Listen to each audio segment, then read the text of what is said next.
Inspired by the life of the savvy and ambitious Colombian businesswoman Griselda Blanco comes a new Netflix original limited series. Griselda tells the story of a devoted mother who, with her lethal blend of charm and relentless savagery, creates one of the most powerful cartels in history. Witness Sofia Vergara's captivating transformation into the godmother of the underworld. Griselda, now streaming only on Netflix.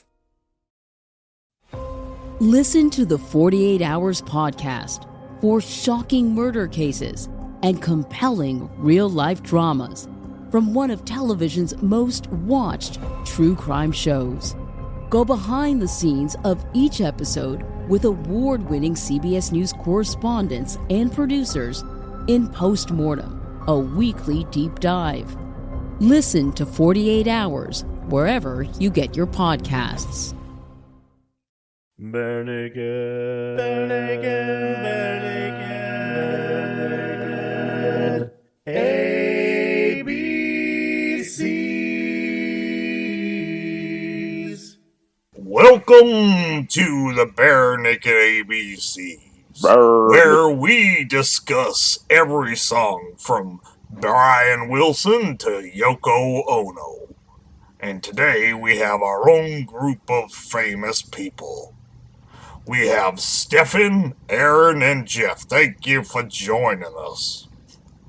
Hello, everyone, and what the hell is going on right now? Well, yeah, I was not expecting. Are you trying to sound like a grizzled old gold miner, copper miner? I would be my own child. What? Wow. Okay. But then no one would understand me. Well, Be about normal, right? that last part was actually a little bit more legible. Yeah. Oh, thanks. You're welcome. Thanks, bud. I was not expecting Tracy to be replaced with a John Wayne impersonator. I was going more Sam Elliott, but That's the lousiest John Wayne ever. Sam Elliott? Whoa. All right, tighten your shorts, Pilgrim, and talk like the dude. Sam. I was way off from Sam Elliott. I know I was. We apologize to you, Sam. Sam, we're so sorry. Darkness washed over the dude. Yeah, we know you Sam, listen, come on the Sam. show Come and on the redo show. that for us. Yes, come on, Sam. Yeah. Come to the show. Oh, I'd love to hear him do a children's story. That'd be awesome. This week we are not talking about Sam Elliott. We're not even talking about Jerome Bettis. We're not going to talk about Jerome Bruner, the famous psychologist. We are not even discussing the Nobel Prize-winning chemist Jerome K. Jerome. No, we are in fact going to be discussing the Bare Naked Ladies song Jerome. When you walk in Jerome, you never walk alone. But Aaron, what album's it off?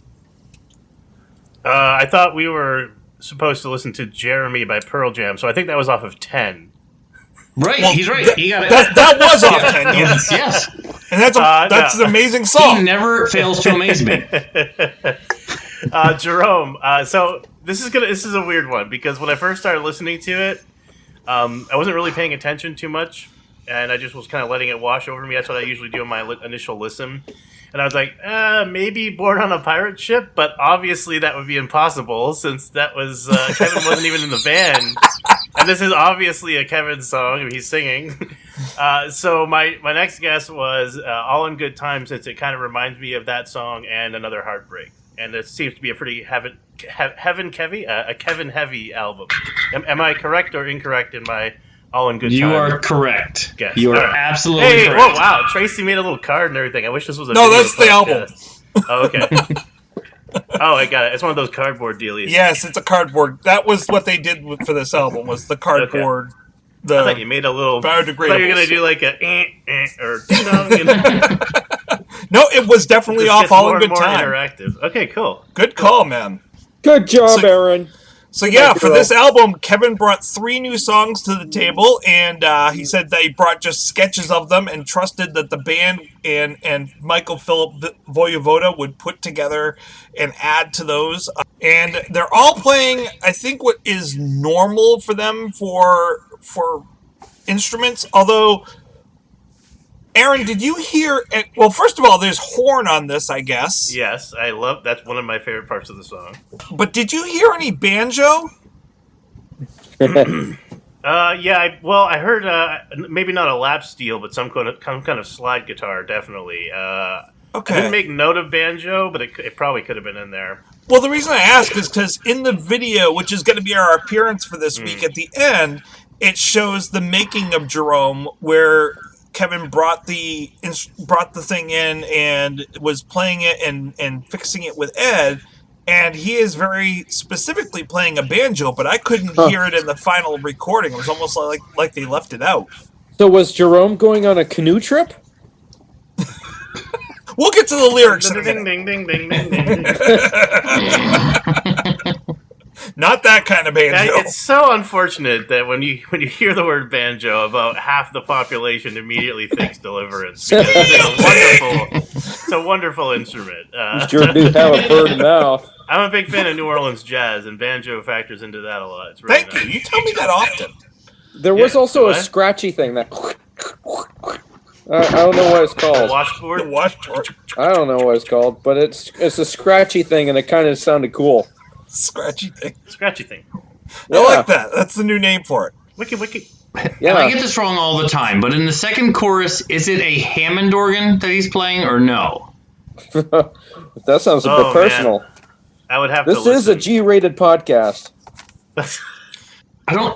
Hammond organs are legal in most states of the country, I You think. just said hand and organ. He's not playing his organ in this song. No. He might be playing his organ. I mean, it could well have been a Hammond organ. it sounds very Hammond-esque. Was it an I can organ? take a listen real organ? quick. A what? An organ? Oregon? It's from Oregon. From Oregon? Yes. I will tell you, in looking through the notes, they didn't specifically list out the instruments per song, but there is no Hammond organ listed for Kevin on the entire album. It probably says keyboards, doesn't it? Of course they didn't list it. They Oh. don't want people duplicating their music. Why would they put it in the list of their instruments? That's just ridiculous. It's That's like their proprietary 7 herbs and blend. spices. That's like their secret sauce. I know. It's a proprietary blend of music. I don't think that is a Hammond organ. I think if I'm listening to what you're referring to, Okay. it sounds like a clavinet or something. Okay. Interesting. I have no idea. Well, since we have you talking about the music, I can count the number of times I've listened to a song and said, now, is that a clavinet or a Hammond organ? Hammond usually sounds more like it's Bob Dylan sound. If you think about Bob Dylan organ, Right, that's okay. classic Hammond. Oh, Right. we use it. I thought I had a harmonica, like Elvis and Chipmunks. I think of usually like funk, like Earth, Wind, and Fire, and stuff like that. Well, Oh. a lot of funk bands use clavinets, and a lot of funk bands use Rhodes electric pianos, which are really nice too. The Hammond organs, I think, may have Not Earth, Wind, and Fire. Sorry, Tower of Power. Tower Sorry. power. I love me some Tower power. That was off. Yeah, that's I'm interesting. actually kind of disappointed that the phrase Tower Power went by and Stefan didn't say a single thing. I couldn't think of anything immediately. What? Seriously? Oh, well, you know, I have a little bit of Irish in me, so I don't have a Tower of Power. So I couldn't think of anything. And Tracy, you and I were on the swim team together. I know it's not there. Don't go there. Don't. Whoa. So you're saying Tracy also had a little Irish in him? I know. He's a little Irish. Oh, dear Lord. That was a night to remember. I wish. So, Aaron, how about Yes. you give us the musical breakdown? All right, let's break it down. Break it down. So Jerome was recorded at 62 beats per minute, and I have reason to believe this one had an electronic drum loop under it. It doesn't seem to waver at all, and the percussion is pretty static. And it does have that breakdown where everything stops, but even then it comes back exactly in time with a constant 62 beats per minute metronome. It's very slow and plodding, which is appropriate given the subject material, really. It's written in the key of C major. However, it could be argued that what I will refer to as the verse section is actually an F Lydian, as the tonal center seems to shift to F, and the feeling of the pace changes slightly. On first listen, before I started writing down chords and everything, I thought maybe it shifted from C major to A minor, as A is the relative minor to C, but I think F Lydian is more probable. Although I could just be staying in C major the whole time. But its structure is slightly atypical. It's kind of a folksy structure. Rather than chorus and verse, I'm going to refer to them as refrain and verse. It begins with the refrain, which is in C major. The verse, Take the Bloody Basin Road or Bar Brawlers and Drifters, seems to be an F Lydian, as I mentioned. This refrain verse structure is more typical of folk songs, which again seems thematically appropriate. So you have the refrain, your A section, which is C F C F, A minor, G, D minor, G, C. Your verse section, your B section, which is F, G, A minor, F, G, C, G, bouncing back to the C for the refrain. So again, your C, F, A minor, G, D minor, G, C. Now then there's like a guitar solo for the bridge, which is slightly different. You have A minor to F, E minor to A minor to F to E minor. Then you've got your second verse, which is slightly differently because of the way it ends. So you've still got F to G, A minor, F, G, C, G. Then it goes F, G, F minor. So there's some kind of gravitational shift in the key. A minor, and then F sharp minor. So it's kind of climbing up a little bit, and there's some weird tension as it kind of escalates. And then it kind of just all breaks down for a second, and then it picks back up in the refrain. And this is my favorite part of the song. There's some really nice horns here, and some really nice choral vocals. Back to C, F, A minor, G, D minor, G, C. And then the outro is really just a tagged ending chords from the A section. F, A minor, F, C. Back ad nauseum. So it's interesting you say that, because I was just looking up through the spreadsheet, and on the ones that you've given us the breakdown for so far, I would say 80% of the songs that Kevin writes is in C major or F Lydian. Yeah, I love writing in... I don't really write in C major much because I hate major keys. But I love A minor because it's really easy to play on the keyboard. It's all white keys, right? Just like C major. So I think pianists or keyboard players are fond of those kind of keys because it's really easy to know where you are. They're good for beginners, but even seasoned players who really like them because it's very, very easy to just kind of go all over the place, and soloing is really easy and stuff like that. So that doesn't surprise me as a tickler of the ivories that he might be gravitating towards those kind of keys. I like those ticklers, Aaron. Yeah, well, I heard that about you.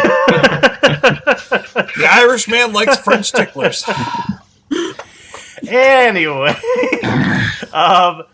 interestingly enough, on the end, on the outro, it almost implies that we're in the key of A minor, which I mentioned earlier. So I feel like Kevin is being a little clever here and implying several different possible keys. It could be that he just really likes playing in all white key scales, and he's not really thinking that much about it. But I don't know. I kind of feel like the fact that the center kind of shifts several times keeps it feeling a little like ungrounded. One might say floaty, ethereal, like a ghost floating around a ghost town. So maybe that was intentional.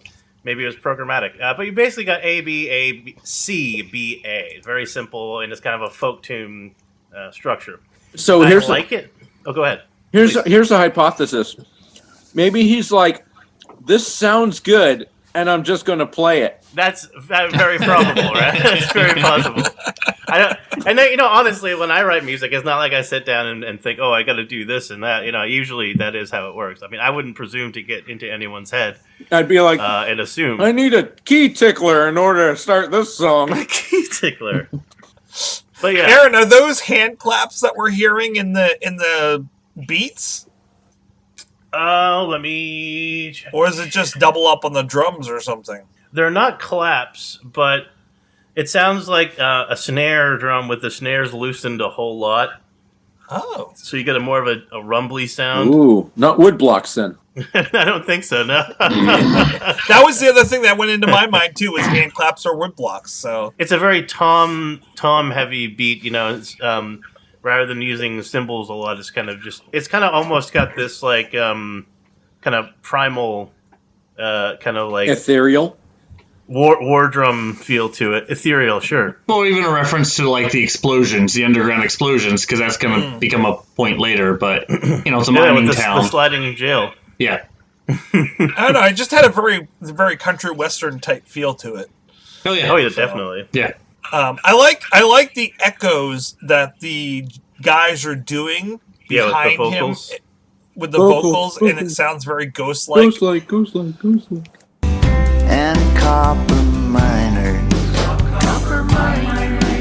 The ooze they do are meant to sound like that whole ghost ethereal thing, and then I really love the echoes that happen after the words mountain and miners. Cunnilingus Mountain. I think are really cool. Those little staggered echoes are really neat. Well, and the moaning too. So in the second and third chorus, behind when he's talking about the ghost dancing, there's that light moaning that the rest of the band is doing in harmony behind him, which just gives it once again that nice ethereal sound. Yeah, there's a lot of vocal painting going on in this one, which is cool. 'Cause the ghost dance all around you. It has a really great sound to it, and the use of the instruments blended together is just awesome. I like how they've really utilized it and combined everything really well. Yeah, that last verse when the horns kick in is just there's something so majestic about it, it's like really cool. Yeah. Hey, Stefan, I think all our listeners want to know what you're eating tonight. Poutine? I had a hankering for ice cream. Oh, ice cream. Peanut butter. All right, so now we know. Did you get that from the Big Rock Candy Mountain? Yes. I also enjoy the owls that he puts into the background here with the sound effects. Ow. Not Stefan, Kevin, in the song.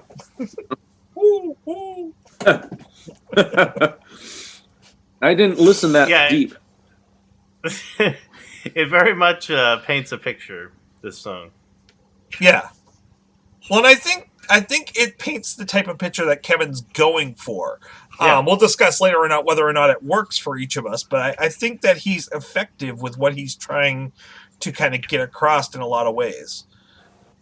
The only thing that I felt didn't work is there a musically. trouble with Tracy here? Uh-oh. Yeah, I mean, we can get ahead to the trouble with Tracy. Sure. Yeah. What's the trouble with Tracy? He's got problems with this song. What's the trouble with Tracy? I love Kevin's voice, especially in a song like this. The problem is, though, he's just the ahs that he's singing are just spoken notes. He's not really holding the notes. He's not really. It doesn't feel like he's really singing those ahs during the chorus. I don't like it. It just doesn't feel right in this song where he's going ah. Like at the end on the last part where it keeps repeating. Yeah. Right, but he does it throughout the song. Like whenever he says he just doesn't hold the note. He doesn't do anything with it. And then we know that Kevin can. He can make songs sound beautiful, and so it's kind of odd that he's not doing that with this song. And I just didn't like that. Through the whole song, I was trying to picture what it would sound like if Steven was singing it. I think it would have been really interesting. You heard that, Steven. Gauntlet's been thrown. We want to hear you do a cover. That would be interesting. I think Steven would do it completely differently. Oh, yeah. Oh, yeah. Although it is cool to see, I saw a live version of this song with Kevin, and first of all, the opening is hysterical. Where he hits the wrong key? He hits the wrong key, and then he curses out the guy that comes in the stagehand and gets into that banjo with Ed. And it was really funny. It was a great setup, and it was a good version of the song. I wish, any live versions, the quality was better, but it was fun to see that. It was really cool to see Kevin doing that, because... Talking about the song generally, I like it. It's one that kind of grew on me. it wasn't really clicking with me early on. Like I said, it's sort of plodding. It's not too exciting. It doesn't come out of the gate on full blast like Alcohol. It doesn't build to a climax the way that Brian Wilson does. But it's not trying to be those things. It's a pleasant tune.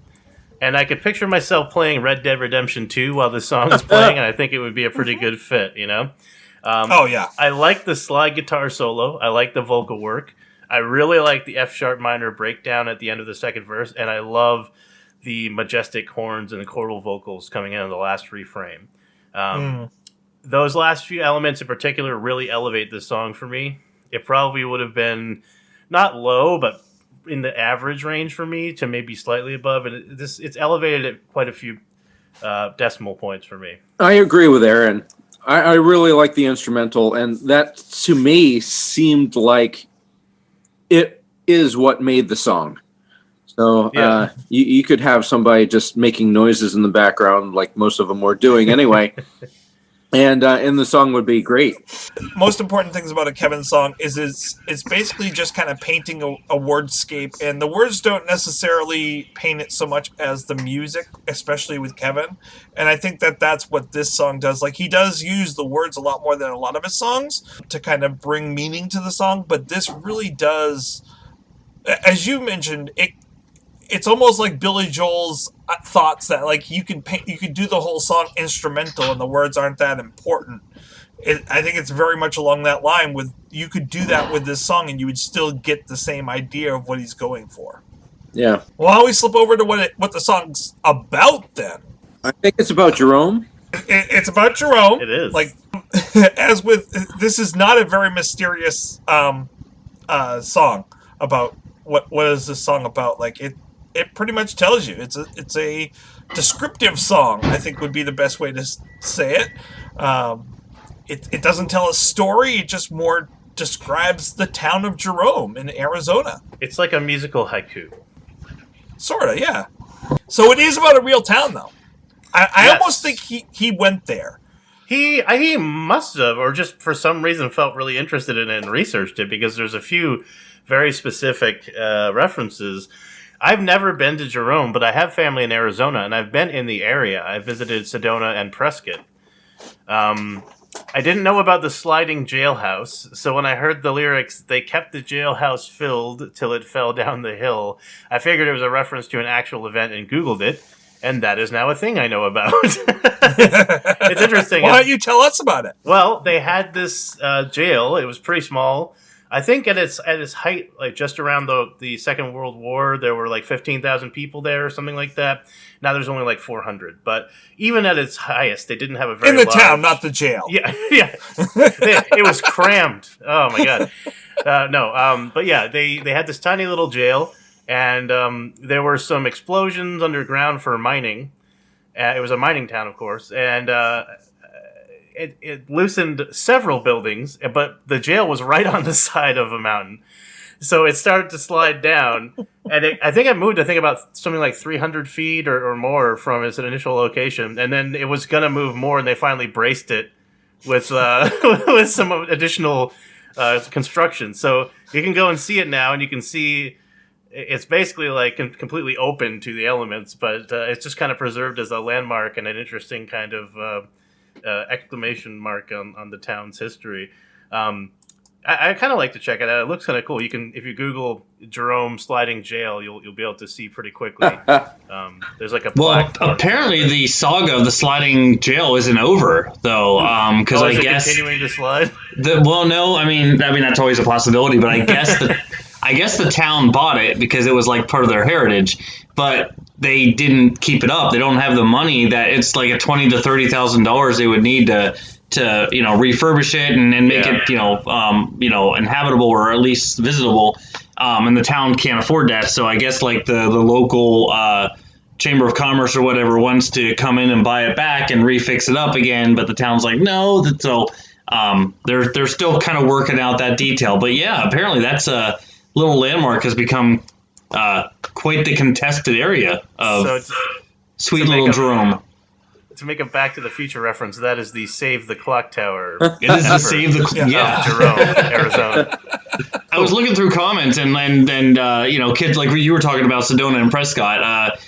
Kids apparently that go to school there, they actually take field trips to Jerome, which I don't know. I mean, at first I thought it would be boring, but the more I read about Jerome, the town is really interesting. Like it was actually apparently known as the wickedest town in America for a while. A lot of like gunfights and gambling, and it basically was Deadwood, right? Yeah, and right up to the First World War, it was still going on. Like it was a crazy town. So a lot of the stuff he mentions was accurate.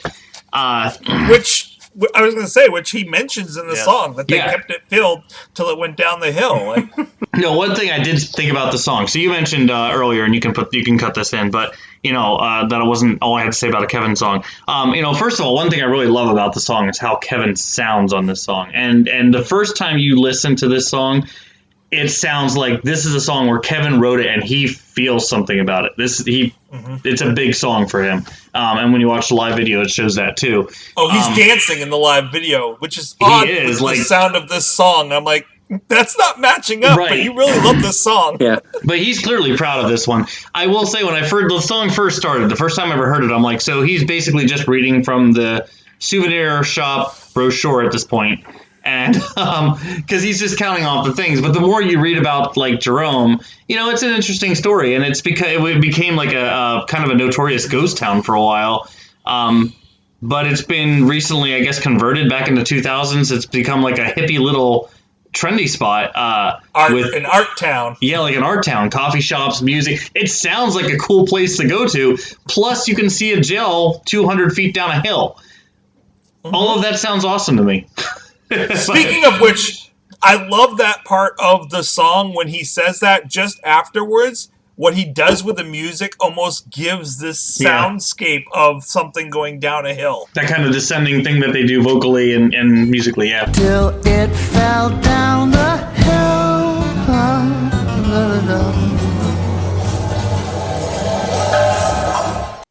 Well, I suppose it's better than an outhouse with somebody in it. Yeah.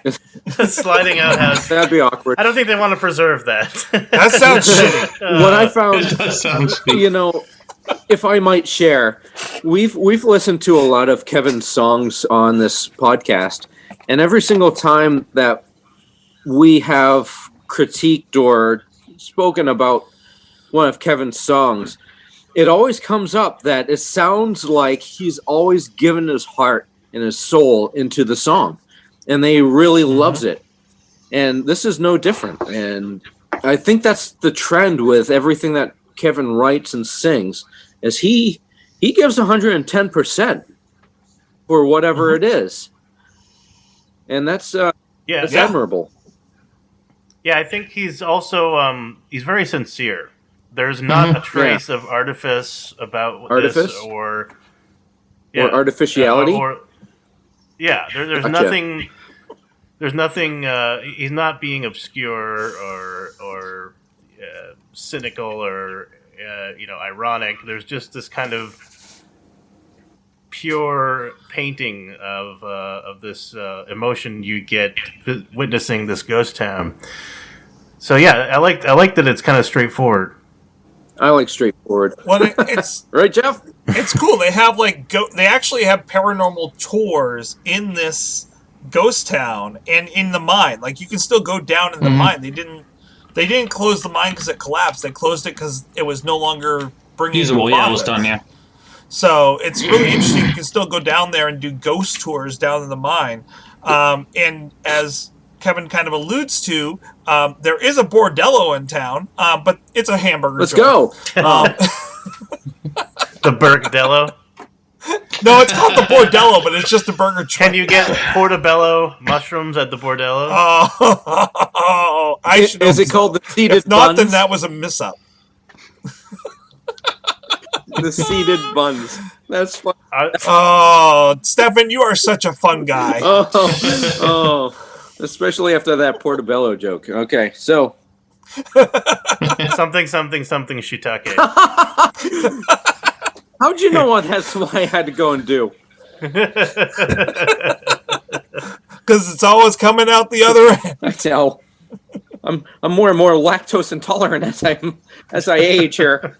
That's not the end I was talking about, but okay. Oh, I see. My mistake. If you look up some of the things that he references in the song, at least from what I could find on Google Earth, his names for them aren't totally accurate. For example, Blackwater Canyon. I could not find a Blackwater Canyon in Arizona, even around this area. There is one in West Virginia, but there's a Black Canyon and a Water Canyon very close together in just outside of Jerome. So I almost wonder if the locals kind of just blend that together, and it almost once again makes me feel like, yeah, like this is he did a tour there. That would make sense, and the fact that they're so close, it doesn't kind of imply he's either been there or he knows the place pretty well. Or maybe he forgot punctuation. Maybe there's supposed to be like an and sign there. Black and or he was traveling a country road from West Virginia. Up the Mingus Mountain, Mama. Well, the interesting thing is, the Mingus Mountain is a real thing, and I at first, being a jazz snob and knowing that Kevin was kind of a jazz snob, thought he was making an allusion to Charles Mingus, but no, that's straight up geological fact. Yep, just geographical fact. Both, I guess. But yeah, he would have it's not in town. Like if you were going to go on Google Earth and try to find interesting things about this town, you wouldn't look to find Mingus Mountain because it's small and it's outside of the town jurisdiction. So I almost feel like I said before, he must have, like, when they were on tour, gone and seen the city one time while I was there. So when I'm reading these lyrics, the first thing that comes to my mind is there's a song where like Elvis comes into a room and like New Orleans. Jailhouse Rock. You thinking Walking in Memphis? Yeah, Walking in Memphis. That's a song that kind of immediately comes to my mind, like a ghost walking into a place and being there and. I can see that. There's a very Mark Cohn feel to this song, actually. Yeah, I mean that's a superb song. Walking in Memphis is. Oh yeah, it's fantastic. So apparently, I have been to Jerome, or at least to the outskirts of it. How could you forget Jerome? Well, here's the deal. I did not see the sliding jail. I did not.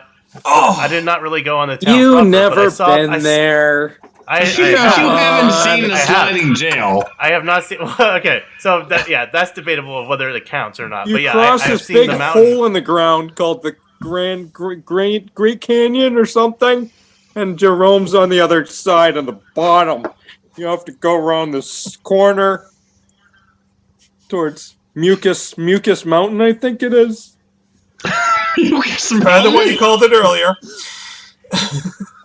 So yeah, I saw the mountain upon which it sat, and I saw Caduceus Cellars, which is Maynard James Keenan of Tool. He has a winery in Jerome, and he's from there. I went inside and visited, so I did go to at least the outskirts of Jerome. But I wish I had known about the sliding jail at the time. I would have insisted that my brother show me. Next time I visit, I'll have to ask him. Aaron stopped at the Tool Guy's winery, and that's where he stayed. Well, to be fair, that was the best part of the trip. No more exploring is necessary. Best part of Arizona is the winery. You've heard it from Aaron directly. I'd love to go to Havasupai. That'd be great. Aaron, I have a question for you. Okay. What? I could be like just totally hearing things, and if so, then I'm going to just edit me out. What was the beat of this song? What was it written in? What? Like the time signature? Yeah. It's just 4/4. It is? Because whatever he's laying down for a beat it almost sounds waltz-ish. Yeah. Yep. It's just 4/4. Just 4/4? It's the beat is like, but it's just 1, 2, 3, 4, 2, 2, 3. Okay, so he's just doing something interesting with the drums during that. The rhythms are cool, and they're a little atypical for it's not straight up rock. Like I said, he's not like really riding on the ride or the hi hat. It's not a typical. The drums are a little kind of. It's more of like a lot of toms, and it gives you that it kind of almost sounds like boulders rolling down a mountain. Yeah. Well, it's that dun dun dun dun dun dun dun dun dun. Like I thought that was really an interesting rhythm that he's putting there. I mean, the time signature isn't different, but the rhythm that he's putting down on top of the time signature, I think, is atypical. Yeah. Certainly is not straightforward. 8 beat. 1 2 3 4 1 2 3 4. Yeah. BNL has some really fast songs. We've done songs, I believe, that are up in the 200s for beats per minute. So to have a song that's like 62. It's a little different. This whole song is just something a little different, and there's something refreshing about that. And I'm looking, and Kevin tends to write them slower than a lot of the other people. I mean, there's a couple of songs where he's up to like 160, but that's like on Snack Time. But for the most part, the Kevin songs are slower than the other songs, like 71 for Hidden Sun. It's going to take me a while to go through all these again, but I was just noticing that when I was going up and looking at the keys. It could be one of the reasons why I had mentioned that comment about him putting his heart into everything. It could be because of the pace of the songs, because they're not rushed. They're quality. There's a lot to it. It's loaded. Well, and going off something Stefan and Aaron said, I read a quote from Kevin where he said he didn't set out to write BNL songs. He wanted to write. He wanted to write songs that he wanted to write that felt, right for him. He wasn't trying to. He wasn't thinking, is this going to be a BNL song? Is it going to be a Page or Robertson song? It's starting to really kind of, the trend is showing that that's just the style of music that he kind of settles in. Yeah. I mean, if you listen to his solo albums, they're not that significantly different, other than you can hear the differences of his band's influence versus BNL's influences when they add things to it. Right. Yeah. And a perfect example of that is Born Human, which you guys will come back to later, but where BNL did a version and then he had Thin Buckle also do a version, and they sound significantly different. Yeah, they do. But it's you can tell it's the band influencing the song, but he brought the skeleton to them. Right. Yeah, this song is just great to listen to. I really enjoy listening to it. There's a lot of elements that I have no idea what the instruments are. That's Aaron's specialty. I have wood blocks and like some scratchy thingy, but it all sounds good. And I enjoy listening to it. It's smooth. It's it blends together. It's not chaotic. I'm not a fan of chaotic stuff.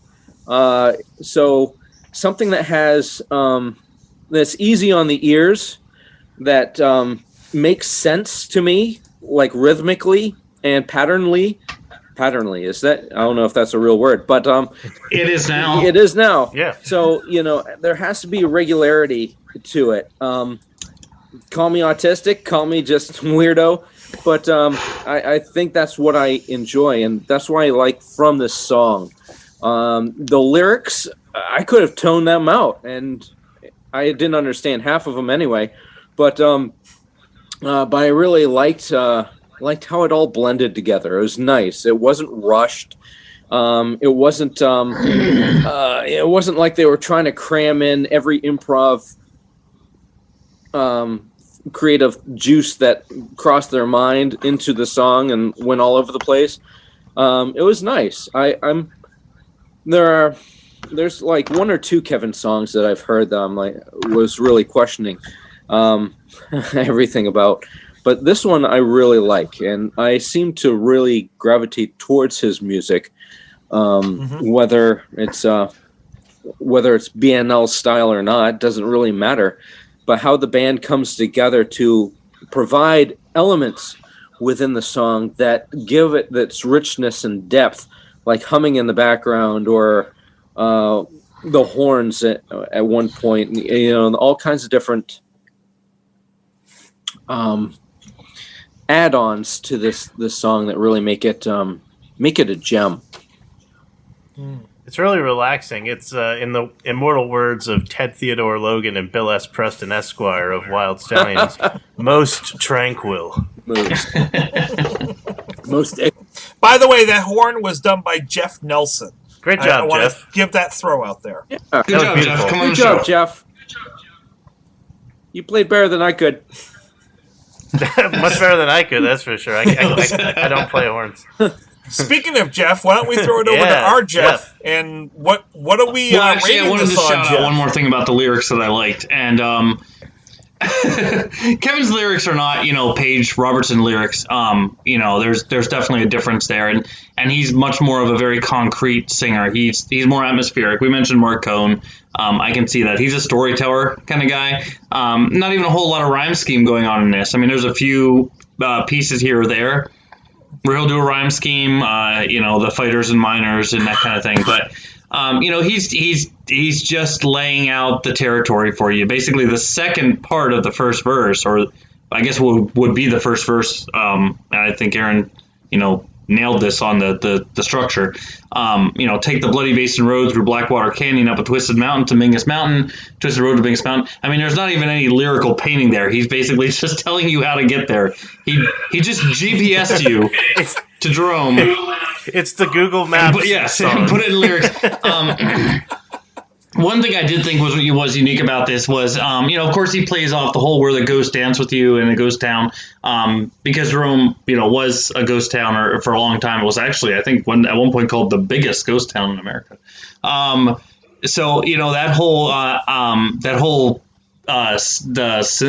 symmetry there, the whole symbolism that he posts there, the idea, I think is really good. One thing I thought was I didn't read the story of the Jerome jail before I listened to the song, and maybe I like dark things too. Aaron always talks about this. We like the songs a little dark. But when he mentions all of the people that are in the prison and ends it with "they filled it up and it slid down the jail," when I heard that line, I'm like, did they die? Like, is that what happened? Like, that's why there's ghosts in this town? Like, there was this major disaster. The ghosts are dancing all around. They're free from the jail. Maybe that's why it's a ghost town. Yeah. Like a Pompeii, or no, but we've had stories of major disasters in areas like the Triangle Fire Company or Pompeii and this and that, that Centralia. And I thought that this may be one of those local stories where a whole bunch of people were killed, unfortunately, in this thing, and that's apparently not what happened. I since read about that. Every story I've read about the jail, it sounds like the jail slid 300 feet and the prisoners woke up and said, "Ooh, that was a bad day." But but in the song, I do like the context that it makes it sound like there was a tragedy in this town. That was the climax of the story song, and that's why the ghosts are dancing and everything. Regardless of how you hear it, if you hear it like that or you hear it as just a cool song about a town.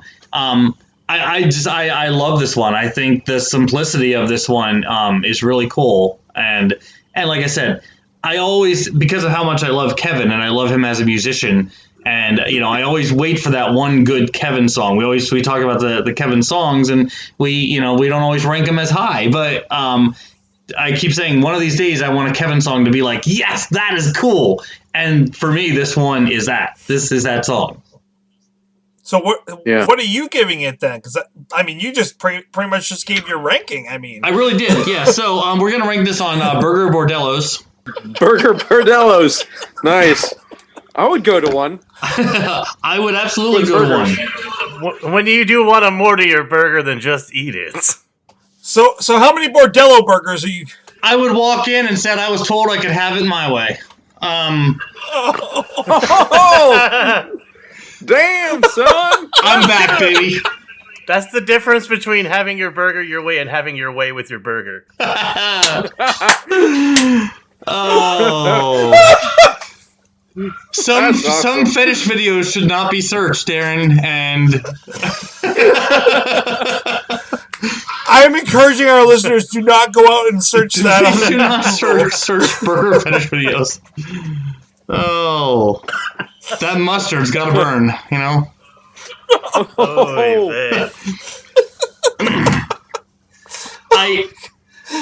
Oh, Go, Jeff! I can't recover.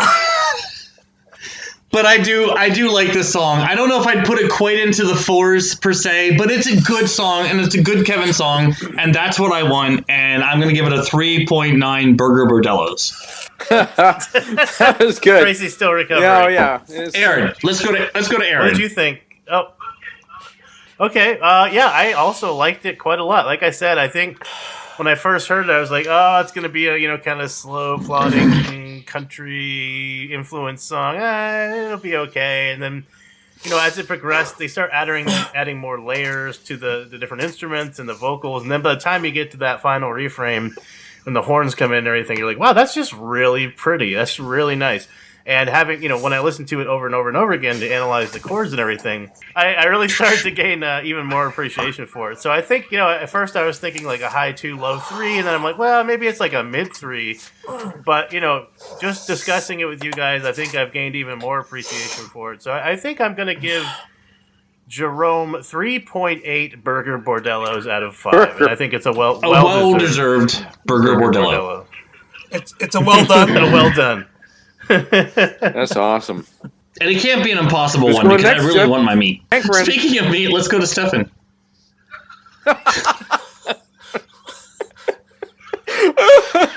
I'm crying now. It's so true. I'm just meat. But in the world of meat, Stefan, to me, you're rare. Oh, that's a good one. Oh my gosh, we are on fire today. Oh, all right. You might say in rare form. You might. Oh, this is great. All right, so let's pounderize this sucker and get moving. We're raising the stakes over here. Hot dog, get going. Oh my God, he had another one. Jeez, this kid's on the roll. Well, on a bun. And I keep setting him up. He keeps knocking him down. I can't. Awesome. I can't catch up. Well, that's true. You never usually do. So that's why we usually do the talking. But so, anyways, ladies and gentlemen. Well, I can't stop, Stefan, because I can't stop thinking about your tenderloins. I really just need to get it over to you. So Okay. Well, maybe I'll send you a pic later on. I really am relishing to hear what Stefan has to say. We're going to have to put up an NSFW tag for this one, but on the plus side, I've laughed more than I have in a long time, so thank you guys. That's good. Tracy just threw in a whole relish joke, and we completely overlooked it. That's okay. So Tracy can't get a word in edgewise. He's in a real pickle. All right, let us move on. I don't know if we can. We should just end the show right here. It's what happens when you keep trying to host a show so fried. I mean, we all disagree about our ratings, but that's tomato. Come on. Well, I really like the song. I like the music that's incorporated in it. I like the beat of it. It's simple. I can't help but think about Stephen Page just throwing in the lyrics in this and just kind of putting his diaphragmatic singing into it and the depth and stuff, the passion. I think he would really add a lot to it, and I think he has a higher voice than Kevin. I might be mistaken. No, but you're right. You're probably right. Yeah. Kevin's more reedy. I think it would blend beautifully with this song, and I think Stephen would be able to tone it down a bit. Kind of slow it down a bit, not be like typical Stephen, but also be able to really kind of, put some depth behind it. And I think that would make it probably a 4.0 or higher song. But I agree with Jeff and Aaron. I mean, they're right in that ballpark where I was going to rate it. So I'm going to. Jeff was what, 3.9, and Aaron was 3.89, the 3.8, something like that. Aaron doesn't do double decimals. I mean, do you? I know. I mean, why not continue with the decimal points there, Aaron? But I get fairly pedantic. I need a dictionary to be on this podcast with Aaron. Says the person who just said diaphragmatic. You just said diaphragmatic. Yeah. I said that? Oh. Siri, please translate, Aaron. I need to work on my nomenclature. Translating nerd to English. Aaron just said that song was cool. Yeah, like translation. Take like me breaking it down for 10 minutes and like, it's pretty lit, yo. That's pretty lit, yo. That's very awesome. We should have like an Aaron translator. I'm going to see if we can actually do that. Can I feed that into Siri in the future? That's awesome. 3.9 is perfect for me. For Bordello burgers. Why is Aaron sending us stuff about Bordellos? I know, and there's absolutely no reaction to my rating whatsoever, so I don't even know if you guys heard. I heard it. 3.9. I just put it in. 3.9, and I'm glad that you are in agreement. Is that avocado in there? That looks delicious. Sorry, I'm just like I'm too far down this Bordello burger rabbit hole now. Okay. I'm just now staring at Aaron's Bordello picture, and it looks delicious. The things you can get at this Bordello? I don't want to pull this up, I don't think. I didn't get one. Ask if you can get a pickle with it. Oh, that's just... There's a lot of sauce there, though. Yeah, you gotta throw that sauce between those buns. That's where it belongs. Just to make sure. I will come up and see you anytime. Then drooling down the side of your mouth. Oh, yeah. That's a saucy Bordello. Apologies to all parents who listen to this with their children. Oh. Anyway, Tracy, Miss Kitty will see you now. I mean, you should know better. Let's be honest. That's on you. I know. You've learned. I was going to say, after all these episodes that we've done lately, like, why were you having your kids listen to this podcast? Yeah. I don't know where Tracy's going to edit this mess, but for those listening, we are looking at a picture of the food served at the Bordello in Jerome, the burger joint. And it looks fantastic. It looks really good, yeah. I would frequent that establishment. What do you guys say? Should we take a trip? I think we should. Let's write it off as a business expense. Absolutely. Aaron deserves to see the sliding jail because he completely missed it the first time. That's right. Yeah, I feel cheated. I'm gonna write a nasty email to my brother and say you were. He said nothing about the sliding jail. You brought me to the winery and didn't bring me to the sliding jail. What? Now I want to get some of that outstanding Arizona wine and sip it while I listen to this song and just kind of let the cool desert air blow through my hair. You know. By the way, you could probably get a gig there, Aaron. So what I don't understand, I gotta work on my acoustic. Like 15,000 residents were in this town when the jail slid. How many of them walked by the jail going, "That looks a little bit too close to that slope. What's going on? If it's going to go." But no, 15,000 people walked by that thing. Nah, it's all right. You can see the back end teetering on the end. It's all right. We'll just put a few rocks under there. Apparently, that wasn't the only building to slide, though. There were several buildings that slid. So that was just a whole structural mess right there. I think they were hoping it would be an additional disincentive to crime. Don't go to jail because I think you go at any You may time. end up down the hill. We're just saying.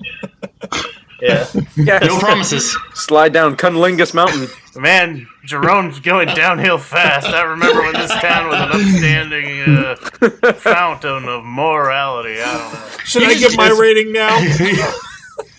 Oh, yeah. Oh, Tracy, you're still on the show. That's Poor good. Tracy. Sorry, Poor Tracy. Oh. Tracy, how do you feel about the Trouble song? with Tracy is we don't let him talk. I know. Trouble with Tracy, he can't get his word in edgewise.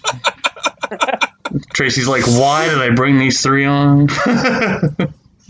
No, it makes my job easier. I don't have to talk. Clowns to the left of you, jokers to the right. I'm gonna be the hater this week. Oh, yeah. I do Haterade. love this. I think it's well done. I feel like something's missing, like Stephanie kind of said, but I can't put my finger on what it is. Like, I don't know if it's Stephen Page. If there's just something that's not right there, but it is good for what it is. I just don't necessarily love what it is. It's fine enough. The background, it's like, for me, a background driving song. It's catchy. I found myself humming and singing it throughout the week, but it's not exciting. I wouldn't seek it out. I like that it's on the album, and I think it belongs on the album because it's that nice, like, aperitif between. It's just kind of a chill song, and it's nice. I would like to see All in Good Time on this record more so than this song, but this song's nice. I get the feeling that this job is getting harder and harder instead of simpler, because I really spent all week kind of trying to go through my numbers and figure this out. And when it came down to it, I like this song more than I like Here Before or Hold My Hand, but I don't like it quite as much as I like 2020 Hindsight, so I had to give it a 3.1. Well, why can't you just rank it based on the song and not compare it to others? yeah, come on, Tracy. That seems quite unfair to this song. It's like you're not giving it a fair shake. How would you like to be compared to other people, Tracy? How would you like us to rank you based on other people instead of just you yourself? You've been doing You're that so to me unfair. for years. It's like an Uber driver. Or it's like that episode of Black Mirror. We just give them a thumbs down. It actually happens every week, though, Stefan. There's actually a whole subreddit of our podcast where people rank the casters. Like, who's the cutest podcaster? Who has the sexiest podcasting voice? Yeah, you look it up, actually. I personally agree with the numbers, but you might not. My voice. That's why I started out this episode the way I did. I wanted a few extra points to tally up. Have you looked at the rankings of who the sexiest podcaster is? Yeah, the voice, at least. I don't know. I'm actually not surprised by the results. So. Welcome, ladies. I bet it's Aaron. Of course it's Aaron. We all know it's Aaron. Oh, come on. Everybody loves Aaron. He's intelligent. He says a lot of letters. Ladies, Aaron just did leg day song, by the way. I could do that too. A, B, C, F, D, G. You know? Come on, Aaron, break it down. 4/4 beat. Now this is my announcer voice. So we're bringing it back to F. Aaron, you can talk about your A, B, and C all day, but I want to hear about your D. Oh yeah, that's why. That's what we're talking about. F U, F minor. Yeah. Press F to pay respects. Hashtag F. Oh, that is funny. So, guys, I had a good time tonight. I had a good time last week too. Like, we've talked about Jane, we've talked about Jerome.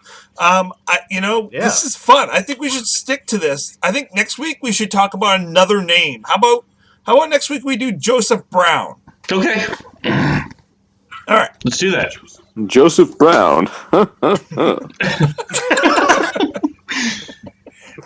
Bad Joseph Brown. I think Stefan just became the Ed McMahon of this show. Here's Tracy. You are correct, sir. Yes. Oh yeah. Here's Tracy. Would you like a Budweiser, sir? Also not a sponsor. I don't normally drink Budweiser, but when I do, I don't. Much like Ed McMahon, Tracy also shows up at your door with a big package. Oh, he sure does. Just like Amazon. And thanks, that was fun. Thanks, that was fun. I have nowhere to cut that. I don't know where I'm cutting. Yeah, I have no idea. What was the appearance of the week? Unring this bell. Tracy, I mentioned it earlier. It was that reminds me. Remember how you were talking about that live concert? Mm-hmm.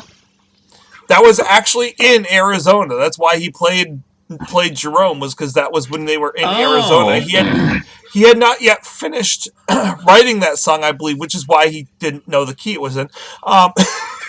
Did they go to the Dave Matthews Red Rock concert there? No, I don't think so. I think they went to their own Red Rock concert there. Thanks, that was fun. Don't forget, no regrets, except maybe one.